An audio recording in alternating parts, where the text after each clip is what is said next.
काल काही दिवसापूर्वी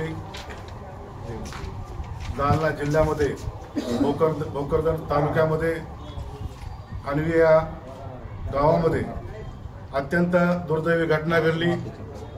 त्या ठिकाणी कैलास बोराडे नावाचा हा मेंढपाळ, या मेंढपाळाला गावातीलच काही गावगुंडांनी अत्यंत क्रूर अमानुष अशी मारहाण केली। मारहाणीसोबतच त्याच गावामध्ये कारण तर काय क्षुल्लक कारण होतं की गावामध्ये एक नालीचं काम चालू असताना तो मेंढपाळ म्हटला की ही नाली आपण साईडनं करा, मधोमध करू नका। त्या गावगुंडांना याचा प्रचंड राग आला आणि त्यांनी त्या ठिकाणी अक्षरशः सळई तापून त्याला त्याच्या अंगावर चटके दिलेत। आपण ते माध्यमावरचे फोटो पाहिले असतील।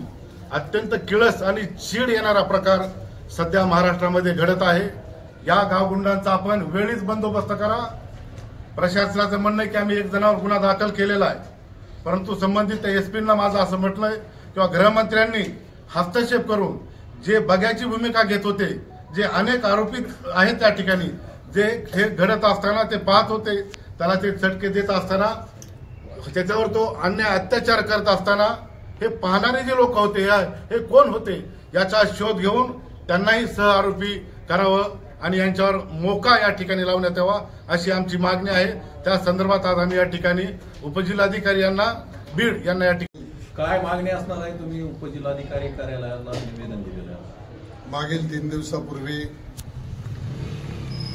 जालना जिल्ह्यातील धनगर समाज बांधव कैलास बोराडे याच्यावर जे अत्याचार झालेला आहे हा कोणत्या समाजाकडून झालेला नाही, तर ती एका निष्ठुर घाणेरड्या प्रवृत्तीकडून झालेला आहे आणि म्हणून त्याचा प्रथमतः आम्ही सगळेजण निषेध करतो। महाराष्ट्राच्या विधानसभेत आणि विधान परिषदेमध्ये सुद्धा हा विषय सत्ताधारी आणि विरोधकांना सुद्धा त्या ठिकाणी मोठ्या प्रमाणात मांडावा लागला आणि त्याच्यानंतर हे प्रशासन खडबडून जागं झाले। आंबेजोगाई येथील समाजाच्या वतीने आम्ही सुद्धा हे निवेदन त्या प्रवृत्तीचा निषेध करून आज देण्यात आलेले आहे।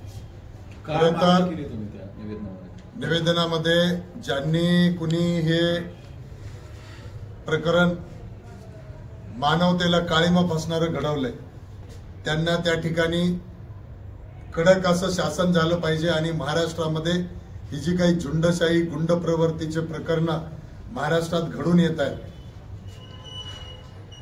संतोष देशमुखचं प्रकरण असेल, लातूरचं माऊली सोडचं प्रकरण असेल किंवा परभणीचं सूर्यवंशीचं प्रकरण असेल आणि आत्ताचं हे कैलास बोराडेंचं प्रकरण असेल, या प्रकरणामुळे महाराष्ट्रामध्ये जी काही फुलेशाह आंबेडकर विचारधारा आपण म्हणतो आणि समतेच्या विचारधारेची इथं जी मांडणी आपण करतोय, निश्चितच वैचारिक बुद्धिवंतांना महाराष्ट्रामध्ये विचार करण्याची वेळ आलेली आहे की आज आपण फुलेशाह आंबेडकर, अहिल्याबाई होळकर, छत्रपती शाहू महाराज, अण्णाभाऊ साठे यांच्या विचाराचं जे काही आपण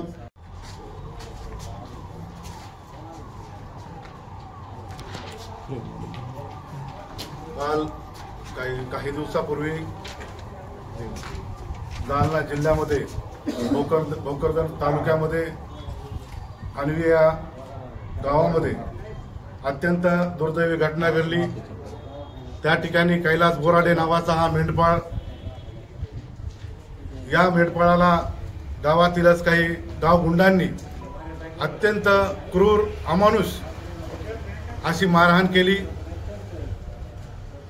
मारहाणीसोबतच त्याच गावामध्ये कारण तर काय क्षुल्लक कारण होतं की गावामध्ये एक नालीचं काम चालू असताना तो मेंढपाळ म्हटला की ही नाली आपण साईडनं करा, मधोमध करू नका।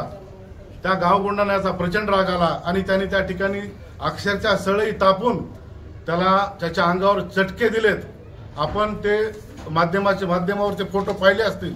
अत्यंत किळस आणि चीड येणारा प्रकार सध्या महाराष्ट्रामध्ये घडत आहे। या गावगुंडांचा आपण वेळीच बंदोबस्त करा।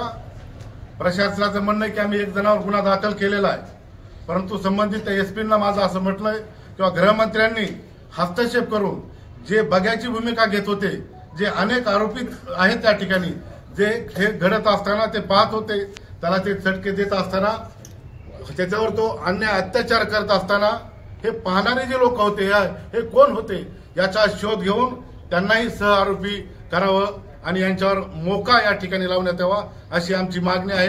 त्या संदर्भात आज आम्ही या ठिकाणी उपजिल्हाधिकारी यांना बीड यांना या ठिकाणी आज आम्ही जिल्हा कार्यालयामध्ये जिल्हाधिकारी साहेबांना निवेदन दिले आणि गुन्हेगाराला कोणतीही जातीची पार्श्वभूमी नसते, गुन्हेगार हा गुन्हेगारच असतो आणि गुन्हेगाराला कठोर शासन झालं पाहिजे असं आमच्या सर्वांच्या मते। जे सरांनी आत्ताच सांगितलं की जे जुन्या पद्धतीनं सह्या गरम करून जर तुम्ही असं स्वतः शासन हातात घेणार असताल तर ह्याला आम्ही शांत ऐकून घेणार नाहीत आणि ह्याला कठोर शासन करा असे आम्ही निवेदन आता दिलेलं आहे।